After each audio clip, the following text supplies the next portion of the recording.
So Lightning's our adult female two-toed sloth, and she had a baby about 6 weeks ago, Juno, who is doing fantastic.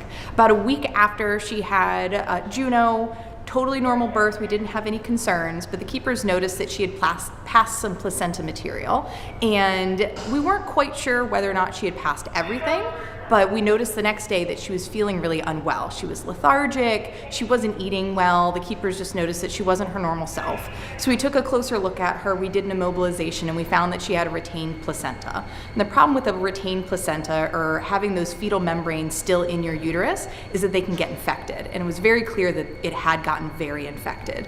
So unfortunately, she was very sick from this infection. We actually kept her in the hospital for several days on very intensive antibiotics. And at that same time, we took Juno and we're making sure we gave her some supplemental food because mom wasn't producing quite enough milk for her, and we wanted to make sure she was doing well while we were giving mom so many intensive treatments.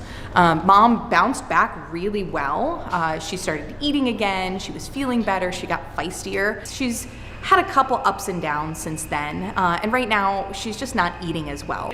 Antibiotics are really hard on our system, especially a sloth like Lightning. She relies a lot on the bacteria in her gut to help her process those nutrients. Today's exam was about really looking at that gastrointestinal system, looking at her esophagus, looking at her mouth, looking and actually putting a scope down into her stomach and seeing if we're seeing any redness, any irritation, any ulcerations that could be explaining why she's not eating as well. So good news was we didn't find anything majorly concerning. We did do a little bit of teeth work on her. Everything looks really good. So we're going to give her some supportive medications for her gastrointestinal tract, and hopefully that's going to get her right on the back on the right track.